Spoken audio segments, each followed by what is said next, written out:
Hello, Butchok. Hello. Kumusta? Mabuti naman at natawagan kita. Ang hirap ng signal dyan ah. Oo nga eh. Natanggap mo na ba yung perang pinadala ko? 3 taon ko pinag-ipunan yun. Oo, dito na. Natanggap ko na. Mabuti naman. Kumusta na pala yung video kihan natin? Napalakihan ko na. Kay TV bar na. Wow, galing ah. Galing naman ang asawa ko. Ang ating alagang manok, kumusta na? Poultry na. May lechon ng manok na rin. Galing mo pala mag-business, Jack. Nakaka-proud naman ang asawa ko. Di talaga ako nagkamali pumili sa'yo. Yung 3 nating anak, kumusta na nga pala? Ayun, 5 na. Ang bagal-bagal mo kasi. Buti na lang tinulungan tayo ni kumpare.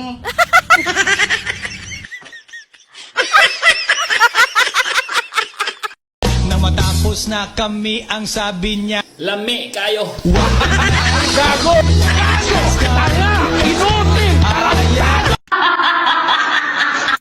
Kulyat, unsa may atong buhaton aron to atong mailan atong manok? Kampidong atong silingan giputnan ang kumingking. Hangin si Bia sad, naputlan og tudlo ang tiyan. Unsa man kay atong ibutang sa atong manok nga dili mapriya sa atong silingan? Sayon na saling. Aron mailhan na nato nga atong manok, atong putlas liog.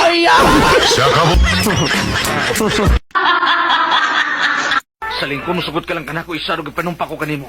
Nga kuhaon ko kanang mga bituon sa langit ug ikwintas ko sa mundughan. Hilom diha tiban oy. Magkakakuha sa kugmos imong ilong bituon na ba?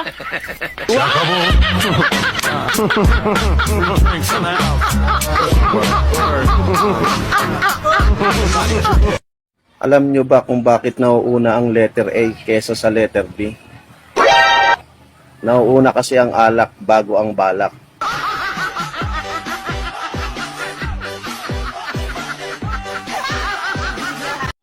Ayaw ko ginambog pre.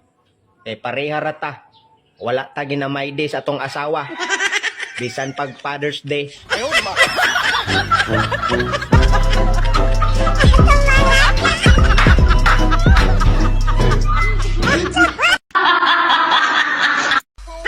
Dili sa ako maguyab-uyab karon.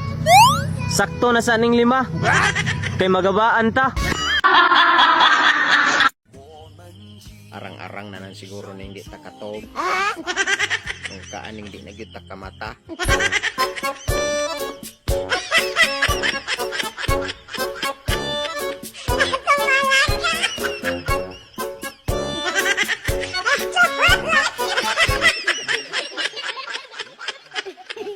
Girls, ayaw mo kabalaka kung ingon ani ra yung itsura.